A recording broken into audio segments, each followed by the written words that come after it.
This is Jim Emter, Van Ahn & Company, Alexandria, Minnesota, with your closing grain and livestock comments for October 12th, 2016. A weaker day pretty much across the board. Corn market down 8.5, beans down 8 3/4, Chicago wheat down 10, Minneapolis down 2 to 4, and Kansas City down about 7 3/4. Really, the stem of the weakness comes from the USDA crop report, where USDA came in here and increased soybean yield to 51.4, which was in line with expectations, lowered corn yield 173.4, which was in line with expectations. Carryout levels grew about, as expected in the beans, decreased about expected in corn, 64 million bushel reduction there in the carryout. And at the end of the day, we still have over a 2.3 billion bushel carryout in corn, 2.320 to be exact. In the beans, a 395 million bushel carryout, with some lofty exports built into the market now. So at the end of the day, it was kind of a buy the rumor, sell the fact. Markets fade down,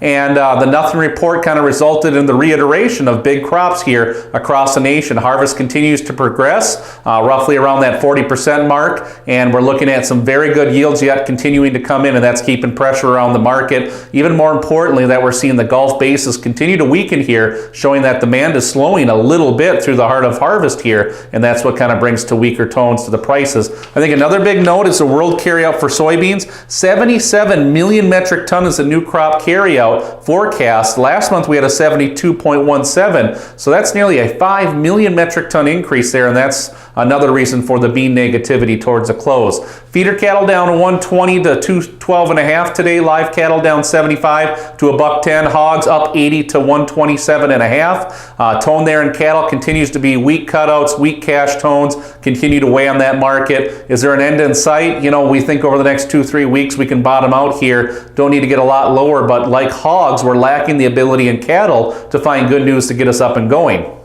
So let's transition to the hogs for a minute. Hog market looking at a tone here that's bounced the last 2 days, trying to build at least some base premium around the market, but it's all dolled up with nowhere to go. We could see some greater exports tomorrow, but the continued slaughter pace at a hefty number continues to weigh on that market as well. So look for a choppy tone at best there in hogs. This has been Jim Emter, Van Ahn & Company, Alexandria, Minnesota. Trading in futures and options involves risk of loss and is not suitable for all producers. Past performance is not indicative of future results.